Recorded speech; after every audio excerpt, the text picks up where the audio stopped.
Before Al Capone, before Big Jim Colisimo, there was another crime king of Chicago, Michael Cassius McDonald. Beyond criminal exploits, his legacy also includes an iconic part of Chicago that still exists today.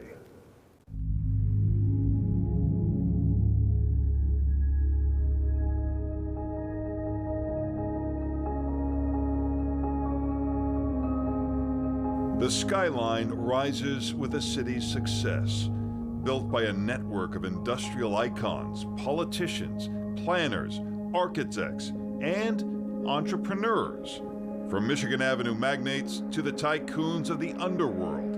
And one such crime king's vision still stands in the heart of Chicago, but his backstory begins here. Niagara Falls, beautiful and majestic, a stark contrast to how the McDonald family lives nearby. Edward McDonald abuses his children, especially Michael. Edward McDonald pretty much sells his son to a bootmaker as an apprentice, but the boy feels his grit and toughness are better suited for the big city. So he and some friends hop a train to Chicago, where he becomes what's called a train butcher.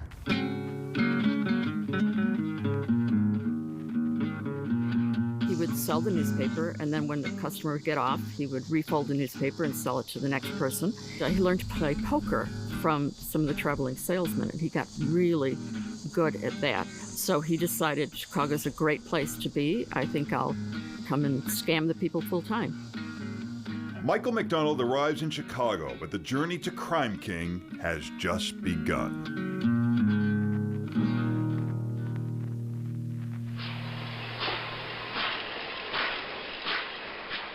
The train transformed Chicago from trading post to the land of opportunity. It was a frontier town. Author Kelly Pucci says it's not just entrepreneurs coming for business opportunities. Chicago also attracts gamblers, prostitutes, and con men. I think it was sort of, if you build it, they will come. This is Michigan Avenue outside the Tribune Tower. In the 1850s, it was the Vice District known as the Sands. Mayor John Wentworth is fed up with the gambling, prostitution, so he leaks a story about a high-dollar dogfight way outside of town. So when everyone rushes out to this non-existent dogfight, Mayor Wentworth's men move into the Sands and destroy the Vice District. It gave McDonald an opportunity to spread vice all over the city, so it kind of backfired on him. And McDonald amasses a fortune from his taverns, which at that time is not just a place to get a drink. It was everything. You could cash a check there, you could get a loan, you could vote. He also did naturalization of citizens so that they could vote in his tavern that day. So all that made him a very powerful person. Very powerful. He also makes money in his gambling dens, specifically on the card game Faro. The gambling was crooked. He was a very good poker player. He both gambled and allowed other gamblers to come into his places. It's unclear why, but McDonald moves to New Orleans, perhaps looking to expand to other markets. When the Civil War breaks out, McDonald flees the South on a steamboat and returns to Chicago. He adopted the dress of a riverboat gambler, and Edna Ferber, who lived in Chicago, then used him as a model for the typical riverboat gambler. Edna Ferber's novel Showboat is made into a musical inspired in part by Michael McDonald.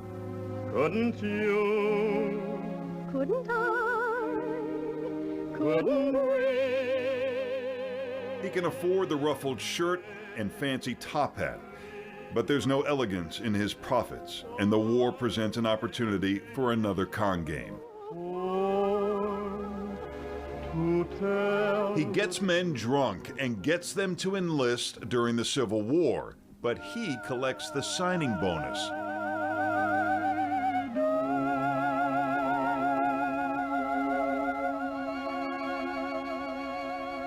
While he's lucky at con games and cards, his luck runs out with women.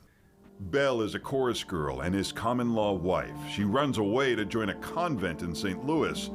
Then wife Mary runs off with a priest, And then his next wife, Dora, has an affair with a much younger man who is a photographer, Webster Guerin. He got tired of her once he grew up and didn't need her anymore. So she went to visit him one day in his office, and she shot him to death. McDonald is an unsuccessful romantic and has a bank account built through cons and gambling.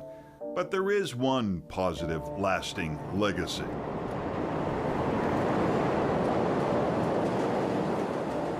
Banker Charles Yerkes is building elevated train tracks south.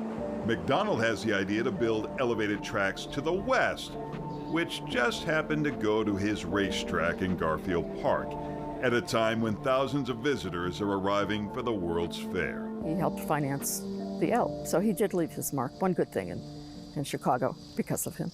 His health deteriorating, Michael Cassius McDonald dies in 1908. They said he died of a broken heart and was buried in a Catholic cemetery because he repented on his deathbed. Everybody knows about Al Capone and kind of forget that he's the fellow who organized crime. He melded together politics and crime. Pucci's book resurrects his story that's more than a century old, a glimpse into early Chicago and Michael Cassius McDonald's journey from a poor, abused boy in Niagara Falls to a wealthy political player. He dies a natural death, no small feat for a Chicago crime boss.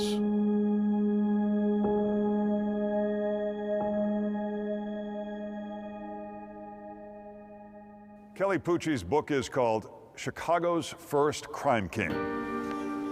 Coming up on Backstory, the movie that political cartoonist Bill Malden didn't want you to see.